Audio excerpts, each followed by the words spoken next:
Untuk teman-teman yang ingin mempromosikan bisnisnya atau mendukung YouTube ini, bisa menghubungi nomor gua yang ada di kolom deskripsi. Marco Arnautovic, gokil. Dia memberikan warna yang sangat indah di permainan Inzaghi. Dia tinggi besar, bisa kontrol bola, bisa dribble, bisa gocek. Dia melakukan aksi individu yang sangat amat menghibur.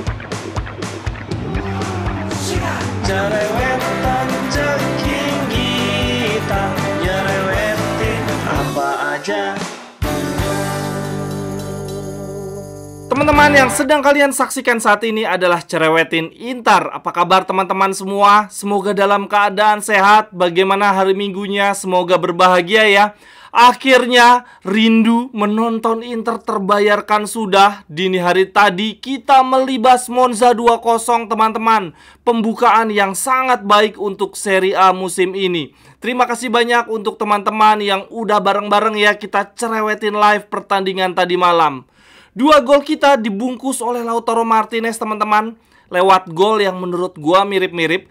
Gol pertama itu diawali Dufray ngasih bola ke Barella. Lalu Barella cuma sentuhan tipis aja, tapi magic banget ya. Bolanya agak ngelop gitu ke arah Dumfries. Lalu Dumfries cuma butuh giring bola sedikit, kemudian crossing dan diselesaikan dengan manis oleh Lautaro Martinez. Jadi untuk gol pertama kita itu build up-nya berawal dari back, kemudian ngasih ke gelandang, gelandang ngasih ke wingback kanan Dumfries, kemudian diselesaikan dengan baik oleh striker. Nah, proses gol kedua kita mirip-mirip nih, diawali oleh back dari Darmian, ngasih bola ke Mkhitaryan, lalu Mkhitaryan giring bola ke arah kotak penalti.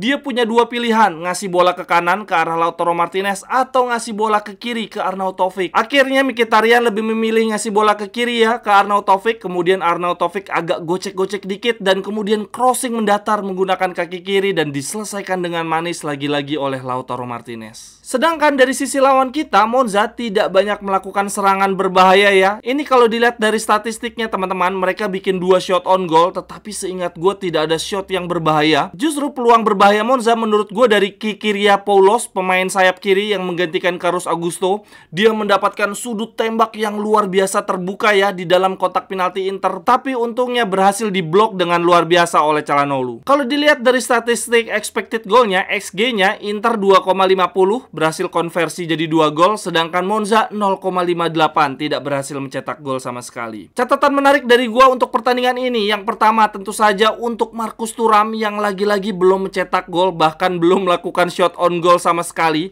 Tetapi ya setidaknya dia sangat amat terlibat dalam permainan. Dia sangat terlibat dalam build up ya.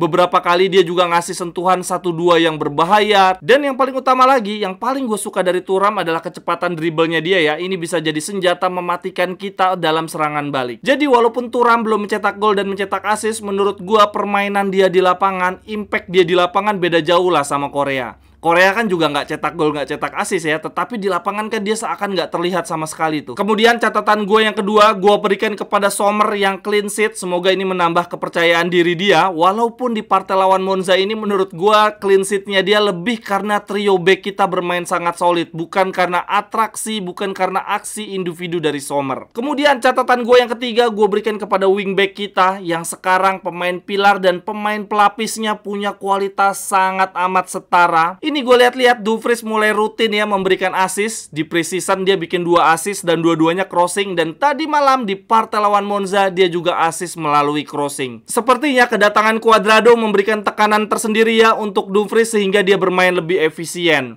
Kemudian Di Marco juga di babak pertama seperti Di Marco yang biasanya banyak melakukan tusukan, rutin memberikan crossing dan shot-shot berbahaya. Tetapi yang paling menarik dari wingback kita adalah di babak kedua. Seperti kebiasaan Inzaghi di pertandingan-pertandingan lainnya ya, di babak kedua dia punya kecenderungan memasukkan wingback baru supaya lebih seger. Nah, di musim lalu ketika wingback pelapis kita masuk, itu biasanya Inter mainnya agak-agak kacau nih. Karena di sisi kanan Belanova kualitasnya masih sangat amat jauh, sedangkan di sisi kiri Gosens gaya permainannya sangat amat berbeda dengan gaya permainan winger-wingernya Inzaghi. Nah, tadi malam di pertandingan lawan Monza, ketika wingback cadangan kita masuk, permainan Inter justru menjadi lebih menggigit. Cuadrado di sisi kanan meliuk-liuk, rutin memberikan crossing juga. Dan yang paling menarik menurut gue di sisi kiri ya, Carlos Augusto. Aduh gila, gue suka banget. Dia punya kecepatan, dia bisa dribble, bahkan dia sempat 1 kali ngambil set piece ya, ngambil tendangan bebas. Dia punya peluang sundulan di corner juga dan dapat 1 kali peluang emas juga one on one dengan kiper.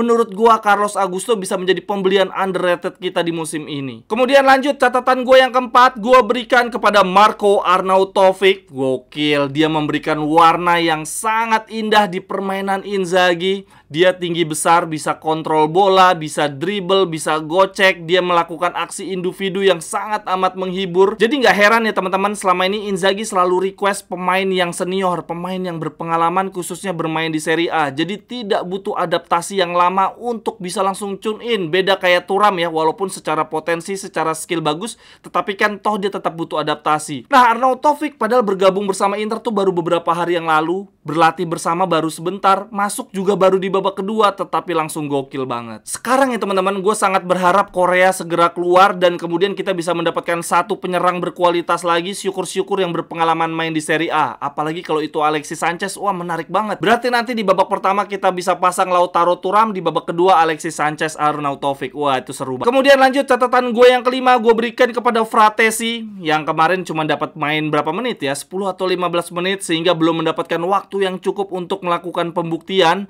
Tetapi setidaknya melegakan banget. Di musim lalu masih terbayang nih, di babak kedua ketika kondisi kita unggul, Inzaghi akan memasukkan Gagliardini.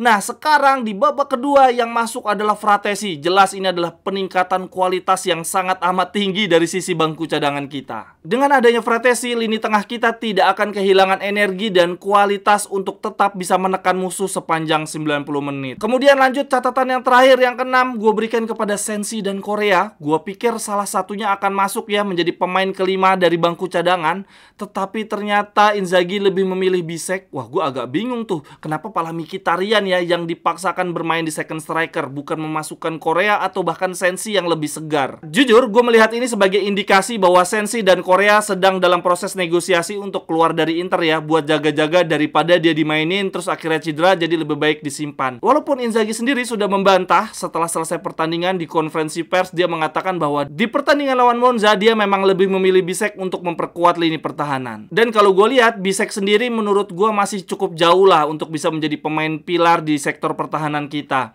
Dia masih butuh waktu untuk meningkatkan kualitas, untuk meningkatkan ketenangannya dia juga. Dengan kata lain, gue masih berharap Marotta dan Ausilio bisa mendatangkan satu back berkualitas untuk lini pertahanan kita. Sekian dulu untuk cerewetin Inter hari ini teman-teman. Silahkan tuliskan analisis teman-teman dari pertandingan Inter lawan Monza di kolom komentar. Sampai ketemu di cerewetan-cerewetan berikutnya. Bye-bye.